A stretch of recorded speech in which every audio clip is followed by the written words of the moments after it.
Bonjour. Pour terminer ce cours, je vous propose, avec cette très courte conclusion, d'aborder deux sujets connexes mais importants que sont la peur et l'éthique. Ce que l'on ne comprend pas nous fait peur. L'intelligence artificielle, étant au mieux mal comprise, souvent méconnue, engendre logiquement des méfiances, des craintes, voire des peurs. Ces craintes génèrent malheureusement des attitudes et des décisions contraires à l'intérêt général et particulier. Les journalistes, avides de sensationnel, utilisent l'intelligence artificielle pour nous abreuver de messages catastrophistes. Et cela ne date pas d'hier. Vous vous souvenez tous de HAL 9000. En 1968, déjà dans son chef-d'œuvre 2001 Odyssée de l'espace, Stanley Kubrick nous montrait un ordinateur qui, pour la première fois, désobéit à l'être humain. Juste pour le plaisir, je vous propose de revoir cette séquence.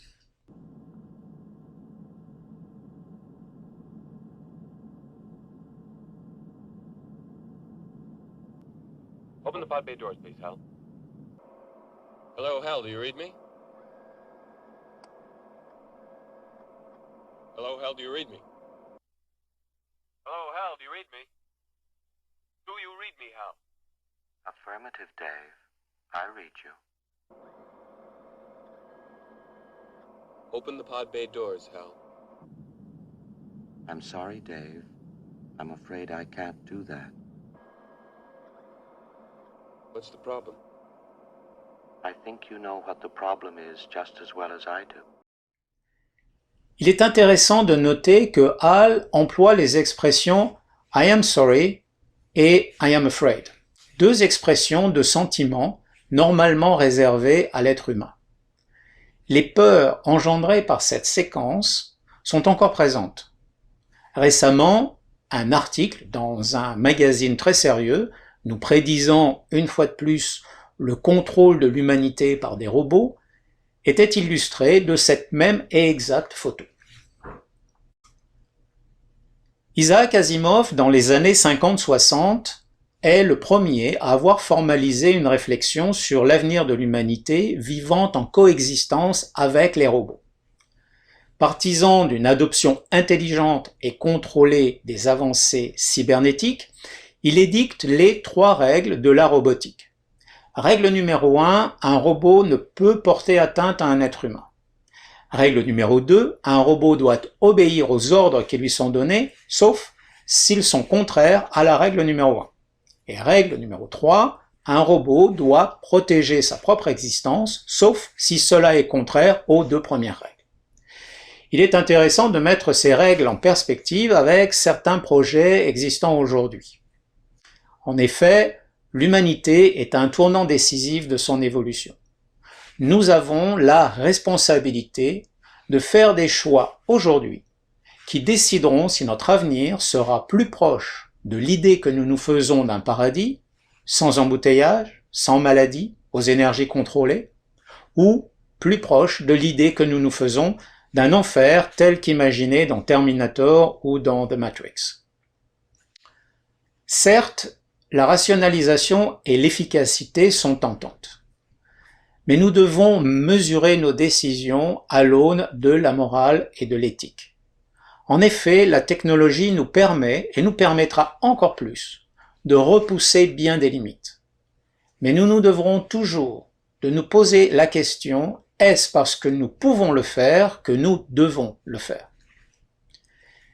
C'est dans cet esprit que le MIT a créé une plateforme appelée The Moral Machine.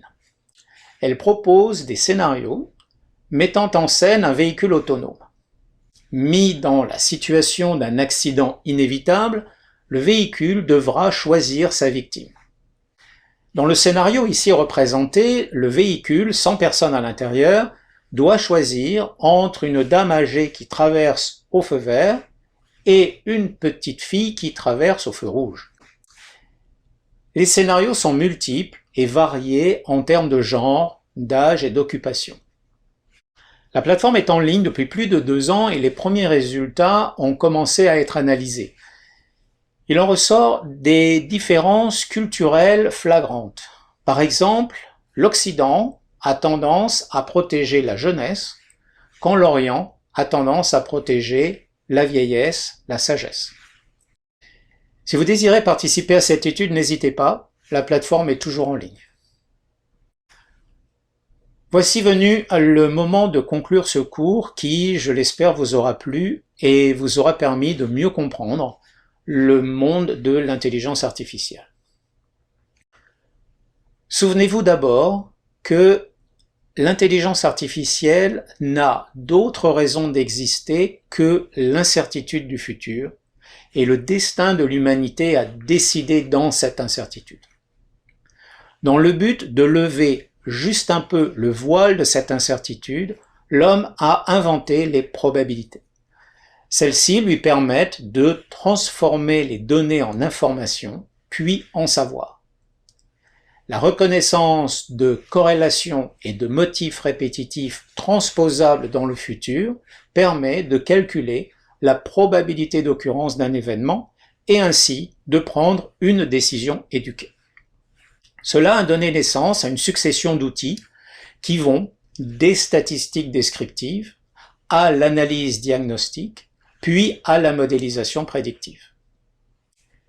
Il existe plusieurs sortes de modèles, les modèles supervisés pour lesquels nous possédons une référence connue, et les modèles non supervisés, souvent utilisés dans un but de segmentation. Les modèles supervisés peuvent être soit une régression, dans le but de prédire une dimension, ou peuvent être une classification, dans le but de prédire l'appartenance à une classe ou à un groupe.